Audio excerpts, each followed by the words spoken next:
ഇന്ന് മീൻകാരൻ ചേട്ടൻ്റെ കയ്യിൽ നിന്ന് നല്ല മത്തി കിട്ടിയിട്ടുണ്ടായിരുന്നു കേട്ടോ. എന്ന് നമ്മൾ കറിയല്ലേ വെക്കുന്നത്, ഇന്ന് നമുക്ക് മത്തി വെച്ചിട്ട് ഒരു വെറൈറ്റി ആയിട്ടുള്ളൊരു വറ്റിച്ചത് തയ്യാറാക്കിയെടുക്കാം. ഞാനിവിടെ മത്തി നന്നായിട്ടൊന്ന് വരിഞ്ഞു വെച്ചിട്ടുണ്ട്. ഇനി ഇതിലോട്ടുള്ള മസാലയൊന്ന് തയ്യാറാക്കിയെടുക്കാം. 1/2 ടീസ്പൂണ് മുളക് പൊടി ആദ്യം ചേർത്ത് കൊടുത്തിട്ടുണ്ട്. ഇനി ഇതിലോട്ടൊരു 1/4 ടീസ്പൂണ് കാശ്മീരി ചില്ലി പൗഡർ ചേർത്ത് കൊടുക്കുന്നുണ്ട്. 1/4 ടീസ്പൂൺ കുരുമുളക് പൊടിച്ചത്, ആവശ്യത്തിന് ഉപ്പ്, പിന്നെ അല്പം മഞ്ഞൾപ്പൊടി. ഇതിന് മുകളിലായിട്ട് കുറച്ച് പച്ച വെളിച്ചെണ്ണ കൂടെ ഒഴിച്ചു കൊടുത്തതിന് ശേഷം മീനിലൊക്കെ നന്നായിട്ടൊന്ന് തേച്ച് പിടിപ്പിച്ച് വെച്ചിട്ടുണ്ട്. ഇനി നമുക്കൊരു പാൻ വെച്ച് ചൂടാക്കിയതിന് ശേഷം അതിലോട്ട് അല്പം വെളിച്ചെണ്ണ ഒഴിച്ചു കൊടുത്തിട്ട് തേച്ച് വെച്ചിരിക്കുന്ന മത്തിയൊക്കെ നന്നായിട്ടൊന്ന് പൊരിച്ചെടുക്കാം. നന്നായിട്ടൊന്ന് മൊരിഞ്ഞ് വന്നിട്ടുണ്ട് കേട്ടോ. ഇനി നമുക്ക് മീനൊന്ന് മാറ്റി വയ്ക്കാം. ഇനി ഒരു ചട്ടി വെച്ച് ചൂടാക്കിയതിന് ശേഷം അതിലോട്ട് കുറച്ച് വെളിച്ചെണ്ണ ഒഴിച്ചു കൊടുക്കുന്നുണ്ട്. വെളിച്ചെണ്ണ നന്നായിട്ടൊന്ന് ചൂടായിട്ട് വരുമ്പോൾ അതിലോട്ട് കുറച്ച് കടുകും കൂടെ ഇട്ട് പൊട്ടിച്ചെടുക്കുന്നുണ്ട്. ഇതിലേക്ക് 2 കറിവേപ്പില കൂടെ ചേർത്ത് കൊടുത്തതിന് ശേഷം നന്നായിട്ടൊന്ന് താളിച്ചെടുക്കുന്നുണ്ട്. ഇതിലോട്ട് വെളുത്തുള്ളി, ഇഞ്ചി, പച്ചമുളക് എന്നിവ അരിഞ്ഞത് കൂടെ ചേർത്ത് കൊടുത്തതിന് ശേഷം നന്നായിട്ടൊന്ന് വഴറ്റിയെടുക്കുന്നുണ്ട്.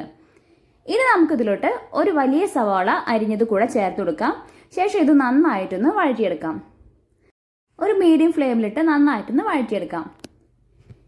ഏകദേശം ഒന്ന് പാകമായിട്ടുണ്ട് കേട്ടോ. ഇനി ഇതിലോട്ടുള്ള പൊടികൾ നമുക്കൊന്ന് ചേർത്ത് കൊടുക്കാം. അല്പം മഞ്ഞൾപ്പൊടി, മുളക് പൊടി, കാശ്മീരി ചില്ലി പൗഡർ, പിന്നെ ആവശ്യത്തിന് മല്ലിപ്പൊടി, ഉപ്പ്.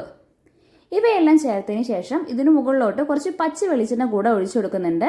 ഇനി നമുക്ക് ഈ പൊടികളുടെയൊക്കെ പച്ച മണം മാറി വരുന്നത് വരെ നന്നായിട്ടൊന്ന് വഴറ്റിയെടുക്കാം കേട്ടോ.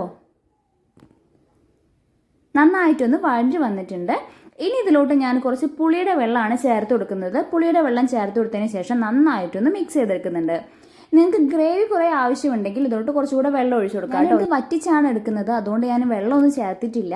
ഇനി നമുക്ക് ഇതിലോട്ട് നമ്മൾ പൊരിച്ചു വെച്ചിരിക്കുന്ന മത്തി ചേർത്ത് കൊടുക്കാം. മത്തി ഒന്നും പൊടിയാത്ത വിധം നമുക്ക് നന്നായിട്ടൊന്ന് മിക്സ് ചെയ്തെടുക്കാം കേട്ടോ. നന്നായിട്ടൊന്ന് മിക്സ് ചെയ്തെടുക്കുന്നുണ്ട്.